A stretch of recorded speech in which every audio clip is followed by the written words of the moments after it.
8장 다사신 줄 알고 한 절씩 교독을 읽겠습니다. 여호와께서 마므레 상수리 숲을 근처에서 아브라함에게 나타나시니라. 오정쯤에 그가 장막 문에 앉았다가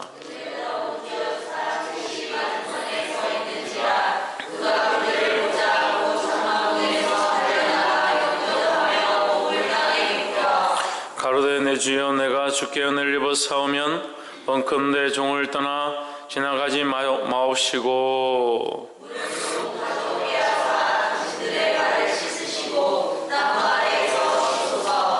내가 떡을 조금 가져오리니 당신들의 마음을 쾌활케 하신 후에 지나가소서. 당신들이 종에게 오셨음이니이다. 그들이 가로되 내 말대로 그리하라.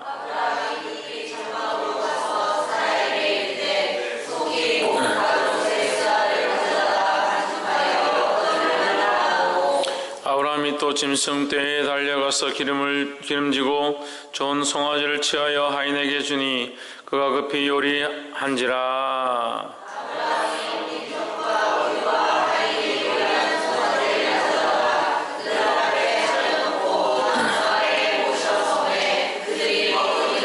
그들이 아브라함에게 이르되 내 아내 사라가 어디 있느냐? 대답하되 장막에 있나이다.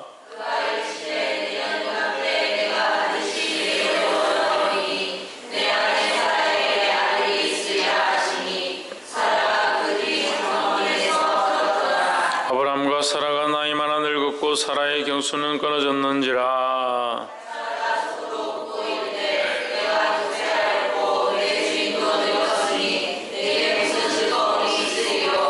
여호와께서 아브라함에게 이르시되 사라가 왜 웃으며 이르기를 내가 늙었거늘 어떻게 아들 낳으리요 하느냐.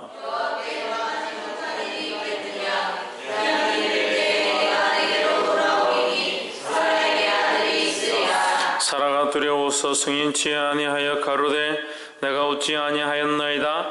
가라사대 아니라 내가 웃었느니라.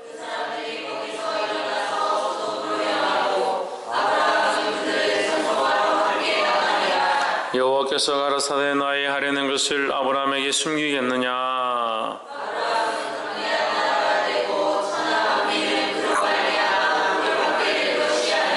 내가 그러고 그 자식과 건숙에게 명하여 여호와의 도를 지켜 의와 공도를 행하게 하려고 그를 택하였나니 이는 나 여호와가 아브라함에게 대하여 말한 일을 이루려 함이니라.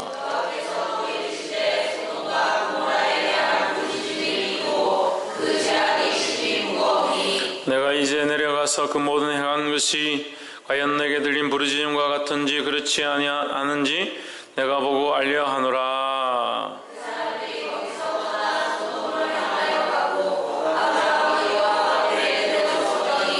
가까이 나아가 가로되 주께서 이늘 악인과 함께 멸하시려나이까.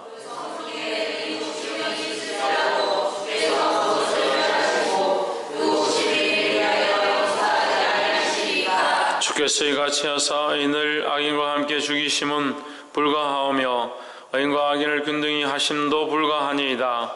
세상을 심판하시는 이가 공의를 행하실 것이 아니니까.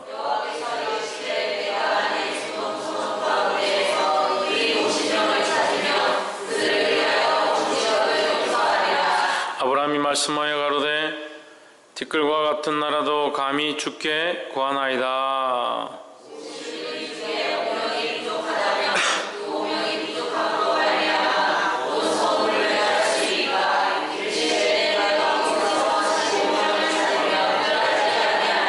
아브라함이 또 구하여 가로되 거기서 40인을 찾으시면 어찌하시려나이까. 가라사대 40인을 인하여 멸하지 아니하리라.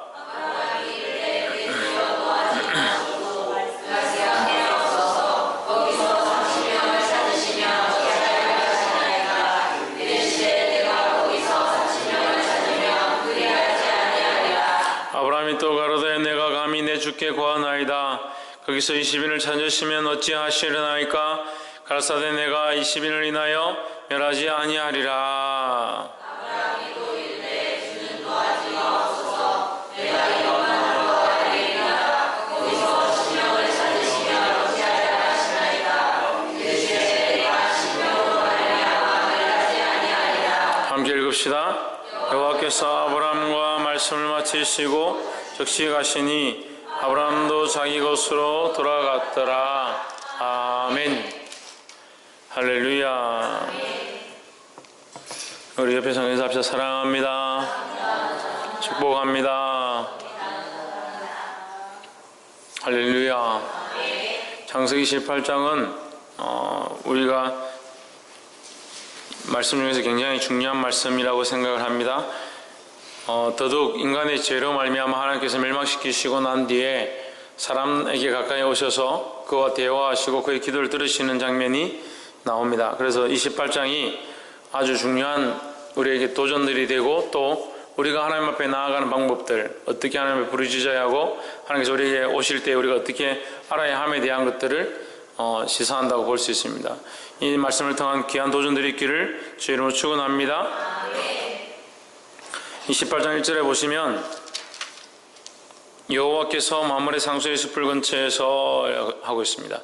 마므레 상수리 나무 숲이라는 것은 마므레라는 사람의 이름이라 했고 그 상수리 나무 숲에 누가 있느냐?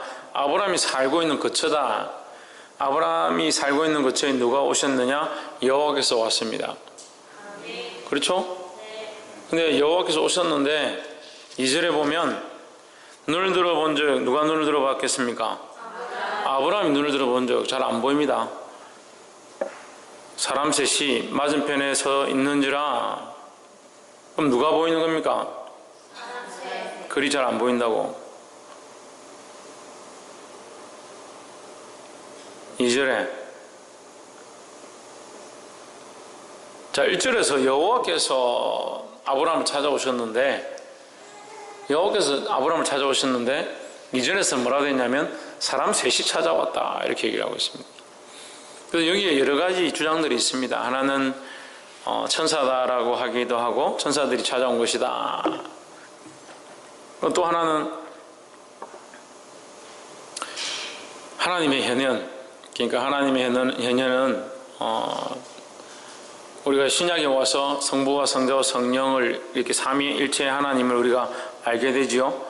그래서 성령이 간섭하시는 거 일하시는 것들을 알 수 있지만 구약에서는 이 삼위일체의 하나님에 대해서 구체적으로 행동하시는 것이나 역사하시는 것을 기록해 놓고 있는 것이 별로 없기 때문에 잘 알지 못합니다. 하지만 요엘서나 또 사무엘 상하나 열왕기 상하 등을 통해서 성령의 역사가 있고 운동이 있구나 그걸 알 수 있고 또 다니엘서를 통해서 보면 또 하나님의 아들과 같은 자라는 표현들을 볼 때에 뭔가 이렇게 하나님이 한 분이시지만 그 안에 역사하시는 것들이 또 따로 있구나라는 것을 우리가 좀 느낄 수 있습니다.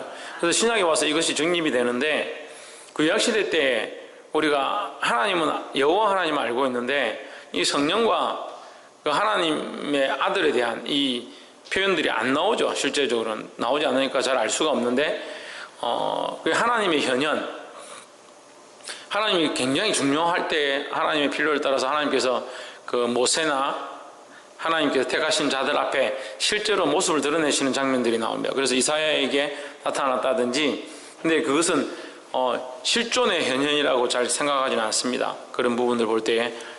그래서 그것들은 이제 하나님께서 보여주셔서 그들을 알게 하신다 이렇게 표현을 많이 합니다. 그럼 하나님의 실제 현현은 하나님의 실제의 현현을 통해서 우리는 그 현현을 볼 때 죽을 수밖에 없습니다. 하나님을 보는 자는. 왜? 우리는 다 죄인이기 때문에 하나님을 볼 수 없다는 거죠. 그래서 아이들이 죄를 지으면 목사님을 잘 안 보려고 그래요. 그래서 죄를 지으면 이게 두려운 상대를 잘 안 보는구나 그런 마음이 좀 알아지기도 합니다. 그래서 하나님 앞에 우리 죄인이 감히 설 수 없구나 이런 마음이 있습니다. 근데 하나님께서 이 구약시대에도 하나님의 그 형상, 하나님께서 만나시기 위해서 누구를 보여주시느냐? 하나님의 아들, 우리 신약에 와서는 그리스도라 하지만 이 구약에서는 그리스도라고 예수라고 이렇게 표현되지 않습니다. 그러니까 하나님의 현현이라고 그러네요. 하나님이 인간의 몸을 입고 나타난 것처럼 보입니다. 그래서 하나님께서 인간이 필요할 때 나타나는 이런 현상. 하나님께서 사람의 모양을 입고 나타나셨다. 성자 하나님의 아들이 나타나셨다라고 주장하는 설이 있습니다. 또 신인동인설이라 해서 우리가 저번에 제가 한번 했었는데 신을 사람처럼 표현한다. 실제로 나타난 것이 아니지만 사람처럼 표현해서 성경에 기록된 것이다 라고 주장하기도 합니다. 하지만 뭐 중요하겠습니까? 그런 것들이 뭐 중요하겠습니까? 우리가 알만한 것을 아는 게 중요하고 생각할 그 이상을 품지 않는 것이 중요하다는 거죠. 또한 이것을 우리가 명쾌하게 설명한다 하더라도, 여러분 제가 이걸 아주 여러분들이 이해하기 좋도록 설명한다 하더라도 중요한 것은 우리가 그 하나님의 방법들을 다 알 수 없는 거죠. 하나님이 어떠한 방식들로 우리에게 나타나셔서 이렇게 하셨다라고 우리가 표현한다 한들 우리가 어차피 다 알 수 없는 문제다라는 거죠. 그래서 이것은 중요하지 않습니다. 하지만 그래도 또한 우리가 이것에 대해서 궁금해하고 안 넘어갈 사람들이 있으니까 말씀을 좀 더 깊이 있게 가보면 히브리서 13장 우리가 할 때에 여러분 기억하시는지 모르겠습니다. 히브리서 13장 1절과 2절에서 너희는 형제를 대접하기를 힘써라. 그래서 어떤 이는 부지 중에 천사를 대접하였다라고 했습니다. 그래서 이 어떤 이는 누구냐? 아브라함이죠. 아브라함이 대접하는데 1인자인데 그 가장 유명한 자 중에 한 사람인데 그 아브라함이 사람을 대접하다가 그 자기도 모르는 중에 천사를 대접했다라는 거죠. 그래서 그러면 우리가 이 창세기 18장을 통해서 이제 조금 정리를 할 수 있는 거죠. 그러면 그 히브리서 13장의 말씀을 고찰해 볼 때에 창세기 18장에 나와 있는 이 사람들은 누구냐? 천사들이라 볼 수 있는 거죠. 그래서 이 천사 셋이 찾아왔다. 그런데 그러면 이 천사 셋이 찾아왔는데 왜 이것을 제가 계속 말하냐면 천사 셋이 찾아왔는데 천사가 말할 때에 하나님께서 여호와께서라는 표현들을 자꾸 이렇게 합니다. 여호와께서라는 표현들을 합니다. 그러면 천사들은 누구의 명령을 받고 하나님의 명령을 받고 하나님의 마음을 가지고 하나님의 눈들을 가지고 말하고 있다는 거죠. 그래서 하나님의 그 메시지가 바로 통하는 상태다. 그렇게 보시면 되겠습니다. 그래서 이 천사들이 말을 하지만 결국 하나님께서 전해주시는 말씀을 하게 되는 것이다 라고 볼 수 있는 거죠. 그래서 그 천사를 대접하는 건 뭡니까? 하나님 앞에 대접하는 형태가 되는 거죠. 18장 2절에 눈을 들어본 즉 사람 셋이 맞은편에 섰는지라 그가 그들을 보자 곧 장막문에서 달려나가 영접하였며 몸을 땅에 굽혀 했습니다. 이스라엘에는 이렇게 그 낯선 사람을 대접하는 관습이 있습니다. 원래 사람들이 낯선 사람이 오면 그런 사람들을 객들을 초청해서 발 씻길 물을 주고 음식을 대접하고 하는 것이 기본적인 그들의 관습이었다. 그래서 롯도 그렇게 하죠. 이 아브라함도 그렇게 하지만 19장에 가면 롯도 이 세 사람을 영접해서 대접하고 식사를 하고 가라고 이렇게 합니다. 대접하는 이것이 관습이다. 하지만 여기에 나와 있는 아브라함의 이 대접은 우리가 생각하는 상식을 넘어서는 겁니다.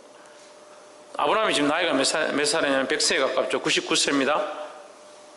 그리고 이 사람들에게 와서 물을 그냥 주는 것이 아니고 직접 발을 씻겨줍니다. 그리고 음식을 장만합니다. 급하게 떡을 만들어 와라, 고기를 만들어 와라, 음식을 만들어 오라 합니다. 그리고 그들에게 부탁합니다. 제발 여기 와서 좀 쉬고 가십시오. 마음을 좀 쾌활하게 하고 가십시오. 이렇게 부탁을 합니다. 여기서 뭘 볼 수 있습니까? 아브라함의 겸손을 볼 수 있습니다. 우리가 겸손하지 않으면 대접할 수 없습니다. 그래서 신약에 와서 다시 말씀하죠. 마태복음에 너희가 대접을 받고자 하는 대로 남을 대접하라. 이것이 뭐라고요? 율법이요 선지자니라 했습니다. 우리가 대접하지 않는 삶을 산다면, 남을 섬기지 않는 삶을 산다면 이것은 하나님의 말씀을 지키는 것이 아니다는 거예요. 하나님의 사람, 하나님의 백성들은 남을 섬기고 대접하기를 힘써야 된다는 겁니다. 이거 왜 안 됩니까? 교만해서 안 되는 거죠. 남을 대접하고 섬기는 일들이 몸에 배어 있지 않습니다. 자기를 대접하고 섬기는 것은 잘하죠. 그래서 예수님께서 뭐라고 하십니까? 네 몸을 사랑한 것 같이 내 이웃을 사랑해라는 거죠. 그런 성경 처음 들어봐요? 거꾸로 하면 되죠. 내 이웃을 내 몸과 같이 사랑하라 했으니까. 우리가 내 몸을 사랑하는 것처럼 내 이웃을 사랑할 수 있어야 되는데 내 몸을 사랑하고 내 몸에 대접하는 것들은 너무 자연스럽게 훈련되어 있습니다. 하지만 이웃을 대접하는 데는 연약하다는 거죠. 하지만 아브라함은 이 대접함으로 말미암아 어떻게 됩니까? 하나님 크신 은혜를 입게 되는 축복을 받습니다. 그래서 다른 영혼을 대접하는 것, 섬기는 것, 그것이 굉장히 중요하다는 겁니다. 근데 뭐 이 대접은 시대마다, 문화마다, 지역마다, 나라마다 다르기 때문에 우리가 그런 어떤 문화가 다른 곳에 가서 함부로 이렇게 한다고 해서 그것이 대접이 안 될 수도 있는 거죠. 하지만 지금 오늘날 우리에게 주어진 명령들은 뭡니까? 철저하게 영혼에 대한 것들입니다. 철저하게 생명에 대한 것입니다. 그럼 우리가 이 대접을 어떻게 해야 합니까? 영혼을 섬기고 영혼을 대접하고 그 영혼들을 살리는 일 가운데 힘써야 된다는 거죠. 그 중에서 가장 큰 대접이 뭡니까? 예수 그리스도를 알게 하는 것이죠. 그래서 이 그리스도의 복음을 전하는 거, 예수 그리스도를 알게 하는데 우리가 힘써야 된다는 겁니다. 할렐루야.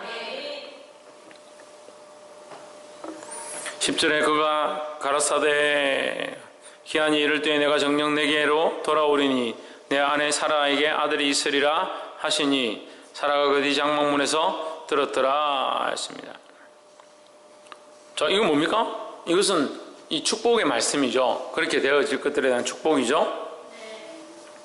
그리고 하나님의 그 천사들을 대접함으로 이런 축복을 받습니다. 물론 이미 약속되어진 것이지만 12절 사라가 속으로 웃고 이르되 내가 노쇠하였고 내 주인도 늙었으니 내가 어찌 낙이 있으리요.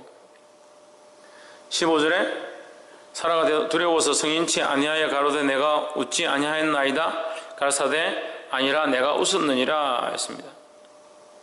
그 거짓말을 하는 것들은 좋지 않습니다. 이게 습관적으로 자꾸 거짓말을 하는 거예요. 두려우니까 거짓말하고 또 들킬까봐 거짓말하고 부끄러워서 거짓말하고 거짓말을 자꾸 하는 겁니다. 심지어는 나와서 하나님 앞에서도 자기 마음을 속이는 사람들이 있습니다. 우리가 하나님 앞에 우리의 연약함들을 다 내려놓아야 합니다. 진실함으로 나아가야 합니다. 할렐루야. 부끄럽고 이것을 고치는 게 어렵다 하더라도 하나님 앞에 내어놓으려고 노력해야 되는 거예요.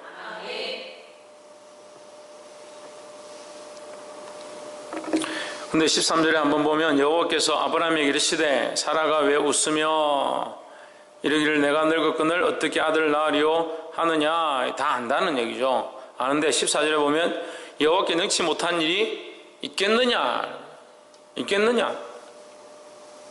능치 못할 일이 있겠느냐는 무슨 말입니까? 네가 믿으면 이 능치 못할 일들을 보게 될 것이라는 거죠. 할렐루야. 사람이 할 수 없는 일들을 하나님께서 하신다라는 겁니다. 그래서 우리가 앞에 우리 17장에서 봤죠. 하나님 어떤 하나님이다? 전능하신 하나님이다. 전능하신 하나님이다. 그래서 그 전능하신 하나님이 오늘 하나님 앞에 능치 못할 것이 있느냐라고 하는 거예요. 믿음으로 하나님이 하실 일들을 보게 되기를 주의 이름으로 축원합니다. 16절에 그 사람들이 거기서 일어나서 소돔으로 향하고 아브라함은 그들을 전송하러 함께 나가니라. 17절 여호와께서 가라사대 나의 하려는 것을 아브라함에게 숨기겠느냐 이렇게 했습니다. 자, 그래서 여기서 좀 분리가 되는 느낌이 있죠. 같이 이렇게 했는데 세 사람은 가고 누가 아브라함과 얘기합니까? 하나님께서 얘기합니다. 그래서 이 세 사람을 하나님의 임재로 보는 것보다는 천사로 보는 것이 타당할 것 같습니다. 이 보내고 누가 남았느냐? 하나님 남으셨다는 거예요. 누구와? 아브라함과 남아있다는 거예요. 대화를 한다는 거죠. 17절에 여호와께서 가라사대 나의 하려는 것을 아브라함에게 숨기겠느냐? 아브라함은 강대한 나라가 되고 천하 만민은 그를 인하여 복을 될 것이라 했습니다. 근데 19절에서 내가 그로 그 자식과 건속에게 명하여 여호와의 도를 지켜 의와 공도를 행하게 하려고 그를 택하였나니 이는 나 여호와가 아브라함에 대하여 말한 일을 이루려 함이니라 했습니다. 근데 여기서 보면 하나님께서 어떤 마음을 말씀하시냐면 내가 아브라함 그를 택한 것은 이것을 하기 위함이다 라는 것 중에 하나가 여호와의 도를 지켜 공의와 정의를, 여러분 성경에 공의와 정의라 되어 있는데 동그라미 쳐보십시오. 공의와 정의. 제 성경은 의와 공도라 되어 있는데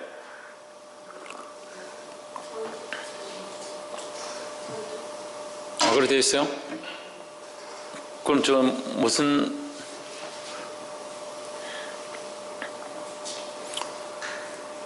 바뀌었네. 공의와 정의, 여호와의 도를 지켜 공의와 정의를 행하게 하려고 했습니다. 공의와 정의라고 되어 있죠. 자, 이 공평한 의죠. 공평한 의. 그 모든 사람들 앞에 다 공평하게 하나님의 법이 적용되어진다는 거죠. 이 공의와 정의가 있는데, 자, 이것을 동그라미 쳤죠? 네. 넘어가서 22절. 그 사람들이 거기서 떠나 소돔으로 향하여 가고 아브라함은 여호와 앞에 그대로 섰더니, 이제 완전히 분리돼서 그 사람들은 가고 천사들은 가고, 지금 아브라함 어디 서 있습니까? 여호와 앞에 서 있습니다. 24절. 그 성중에 의인 50이 있을지라도 주께서 그곳을 멸하시고 그 50 의인을 인하여 용서치 아니하시리까 했습니다. 자, 하나님께서 아브라함이 내가 이것을 숨기겠느냐 하시면서 내가 소돔과 고모라를 멸망시킬 것이다 이렇게 얘기를 하죠. 근데 아브라함이 기도합니다. 하나님, 그 성에 50인이 있으면 의인 50인이 있으면 멸망시키리까 이렇게 묻죠.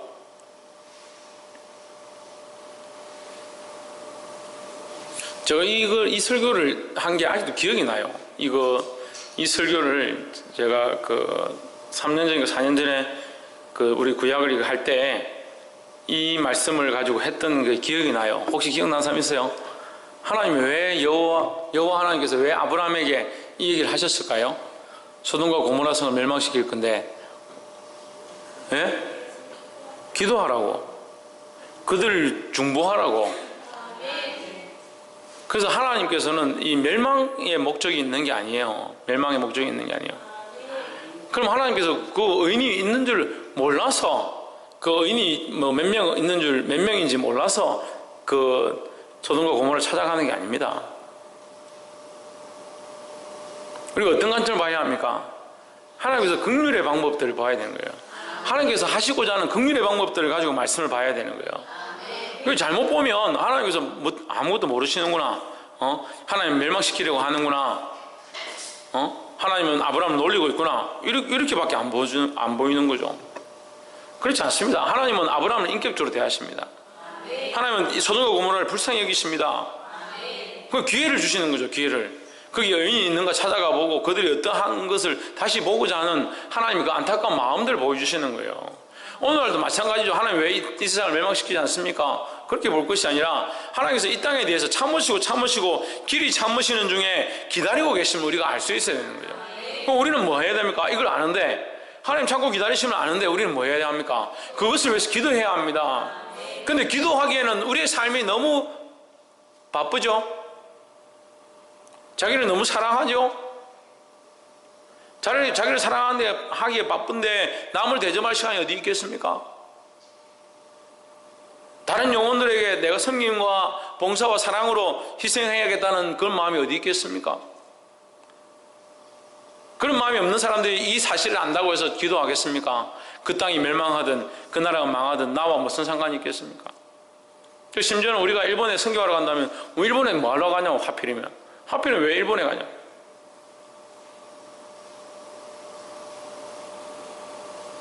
하나님 앞에서 일본 사람은 뭐 구원받지 말아야 되고 한국 사람만 구원받아야 되고 뭐 그런 게 성경에 있습니까?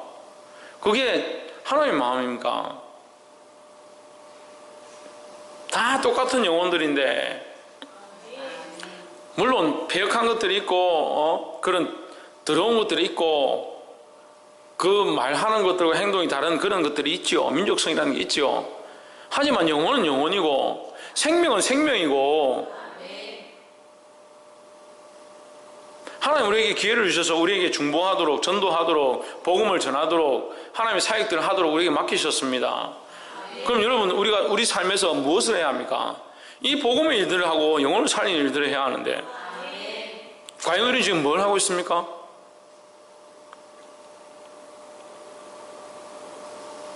내 몸을 사랑하기 바쁜데 어떻게 다른 사람을 사랑하겠냐는 거죠. 자기를 대접하기 바쁜데 언제 남을 대접하겠냐는 거예요.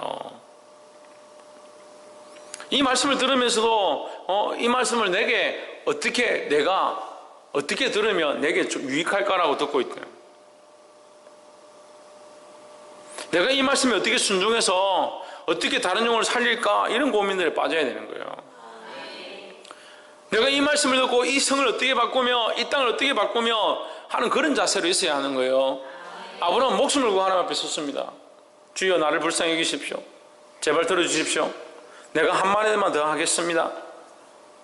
하나님 앞에 아무것도 아닌 티끌과 같은 나라도 티끌과 같은 존재인 줄 제가 알지만 다시 제가 기도합니다.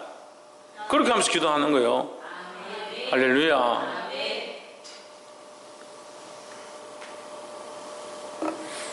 의인 50이 있으면 멸망시키겠습니까? 이렇게 묻죠.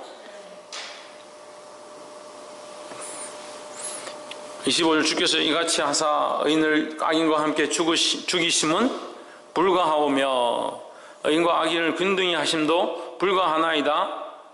세상을 심판하신 이가 공의를 행하실 것이 아니니까, 이렇게 합니다. 자, 여기는 계속 그렇게 물은 데에 대한 하나님 모르실 리는 없고 하나님 뜻은 아니까 하나님 50인이 있으면 멸망시키리까 하면서 계속 얘기를 하는 거죠. 그 기도의 제목들 가운데 이 내용들이 25절이 나옵니다. 근데 25절 이 안에 있는 가장 중요한 문맥이 있습니다. 의인과 악인을 같이 하심도 부당하니이다. 세상을 심판하시는 이가 무엇을? 정의를 행할 것이 아니니까, 이렇게 얘기하죠. 그럼 25절에 이 정의가 있습니다. 제가 앞에 동그라미치라고 했잖아요. 이게 뭘 동그라미치라고 했어요? 그렇죠. 19절에서 의와 공도죠. 정의와 공의죠. 이 19절에 있는 하나님께서, 19절은 누가 말한 거냐면 하나님께서 아브라함에게 말한 거예요. 하나님께서 아브라함, 너를 세운 목적이다.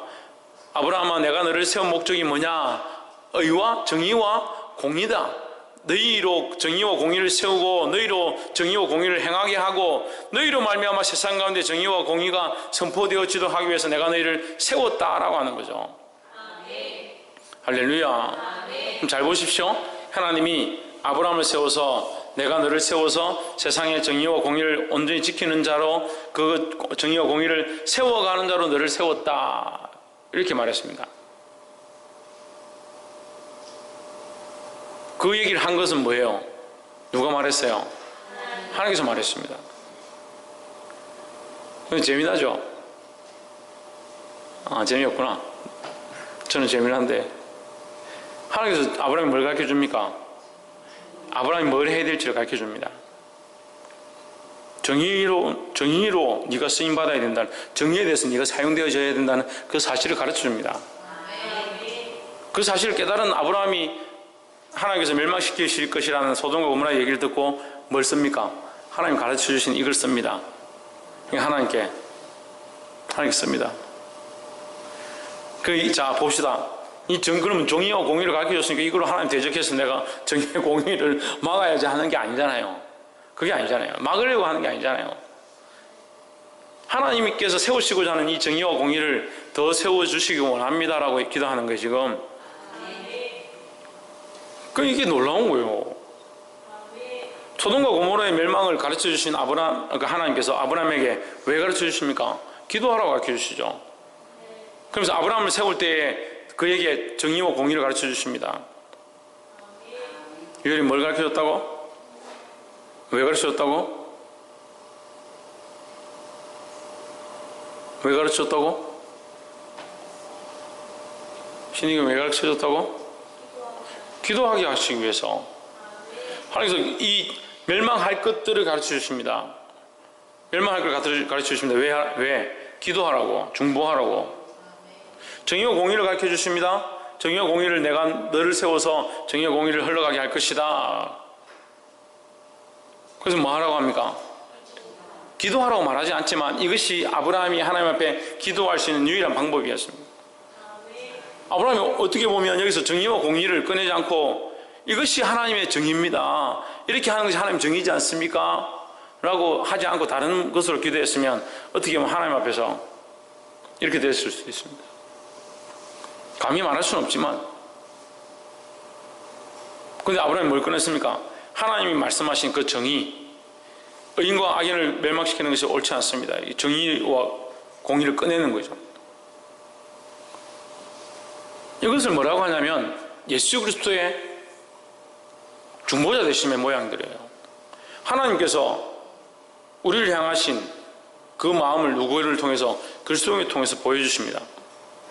자, 보세요. 하나님께서 우리를 향하신 그 마음을 하나님 우리에게 줄 수 없습니다. 누구를 통해서? 예수 그리스도를 통해서 하나님의 마음을 그리스도를 통해서 우리에게 흘려주십니다. 그럼 우리의 상황을, 우리의 연약함들을, 우리의 사정을 누가? 그리스도께서 우리를 중보하여 하나님께 고합니다. 중간에 누가 있습니까? 예수님이 중보자로 서 있습니다. 그럼 우리의 삶은 어떻게 해야 됩니까? 하나님 말씀을 압니다. 우리 하나님 압니다. 성령님 압니다. 대접해야 될 것들을 압니다. 영혼들을 살려야 될 것도 압니다. 그걸 알았습니다. 그럼 세상에 대해서 우리가 어떻게 해야 합니까? 세상에 대해서 어떻게 해야 합니까? 하나님의 이 말씀을 받은 걸 들고 세상 가운데 나아가서 전해야 합니다. 또한 이 세상에 우리가 전하고 섬기고 봉사하지만 돌아오지 않습니다. 제가 처음 이 목회할 때 이 방귀 땅이 확 돌아올 줄 알았어요. 성령이 얼마나 처음에 기도하는데 뜨겁게 역사하시는지 방귀 땅에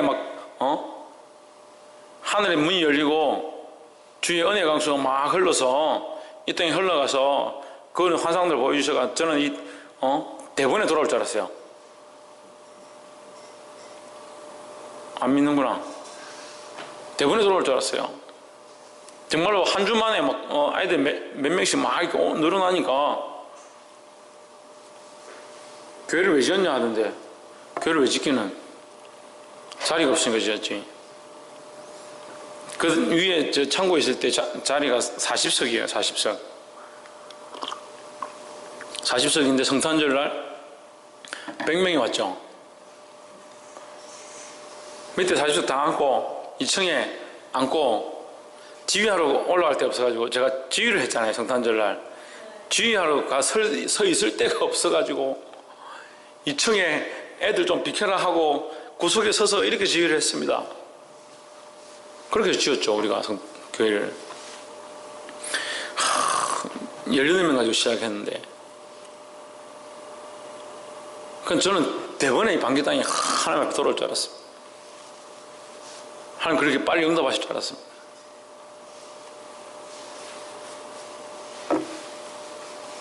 그럼 그렇게 안 되고 있으니까 우리 다 포기해야 합니까? 아니잖아요. 우리가 하나님 앞에 기도해야죠. 이 백성들이 돌아오지 아니함들을 저주하면서 정신 차리라고 이렇게 할 것이 아니라, 또 우리가 하나님 앞에서 어떻게 서야 되냐? 이 땅을 불쌍히 여기시고 하나님 조금만 참아주십시오 이렇게 기도하는 자가 되어야 되는 거예요. 하나님 앞에서 하나님의 그 말씀을 배운 대로, 은혜를 받은 대로 우리가 세상에 가서 전하는 자가 되지만, 또한 반대로 세상의 편에서 하나님 앞에 서서 세상을 기쁘게 하기 위해서 편에 서는 거 아닙니다. 하나님 앞에 서서 하나님의 마음을 가지고 하나님의 그 공의와 정의 앞에서 이 땅을 불쌍히 여겨 주십시오. 이게 누구의 마음입니까? 그리스도의 마음이에요. 그리스도의 마음이요. 우리가 오늘날 이 그리스도의 마음을 들고 하나님 앞에 서 있어야 합니다. 할렐루야. 왜요? 예수 그리스도가 내 머리시니까. 예수 그리스도가 내 머리시고 내 마음의 주인이시니까 내가 예수 그리스도의 마음을 들고 이 땅 가운데 하나님 앞에 서 있어야 되고, 또한 이 백성들 앞에 서서 하나님의 마음으로 선포해야 된다는 거예요. 할렐루야. 그럼 우리가 기도의 제목들이 나온 거예요. 기도의 방법들이 나온 거죠. 어떻게 기도할 거냐는. 근데 이런 기도를 잘 못해요. 잘 못하는 것들을 많이 봅니다. 왜 그럴까요?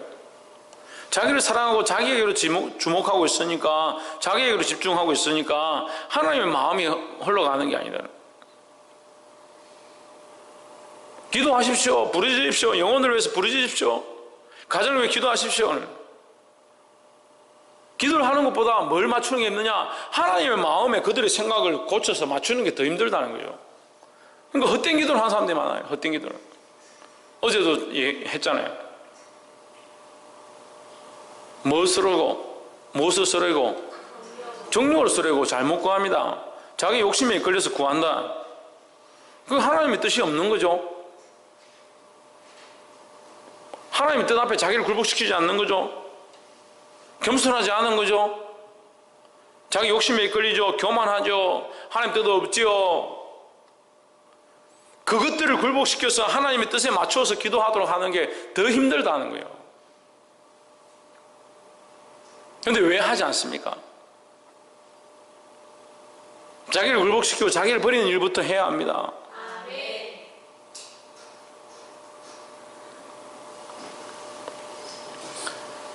오늘 이 아브라함의 기도로 말미암아 소돔과 고모라가 멸망하지 않는 일은 일어나지 않습니다. 멸망합니다. 멸망합니다. 하지만 누구를 살립니까? 롯과 그 가정을 살립니다. 할렐루야. 우리에게 하나님께서 이 소명의 일들을 맡기셨습니다. 이 생명을 살리는 것, 이 꺼져가는 등불들을 살리는 것, 이런 사명을 우리에게 맡기셨습니다. 이 땅을 향하여, 이 나라와 민족을 향하여 우리가 이 영혼을 살리고자 하는 마음으로 부르짖고 기도해야 될 줄 믿습니다. 말씀을 맺겠습니다. 사랑하는 성도 여러분, 오늘 아브라함에게 말씀하신 하나님의 모습을 봅니다. 그에게 기도를 가르쳐 주시고 어떻게 기도할 것 또한 가르쳐 주십니다. 우리가 기도할 때 어떻게 기도할 거냐? 하나님 마음으로 기도하고 내 욕심과 내 뜻을 구하는 것이 아니고 하나님의 뜻을 구해서 영혼을 살리고 생명을 일으키는 저와 여러분 되기를 주의 이름으로 축원합니다. 더더욱 이 땅과 이 죽어가는 영혼들 앞에 섰을 때에 누구의 마음으로? 그리스도의 십자가의 마음, 그리스도의 마음으로 그리스도께서 십자가를 지시고 하나님 앞에 서 있는 것과 같이 우리 또한 이 십자가를 지고 이 땅을 향하여 불쌍히 여기는 마음으로 주의 복음을 들고 나아가고 또한 그들을 위하여 기도하고 할렐루야, 하나님 앞에서 눈물로 부르짖는 그런 자리를 선택하시기를 주의 이름으로 축원합니다. 기도하겠습니다. 이 시간 하나님 앞에 기도할 때 우리 동성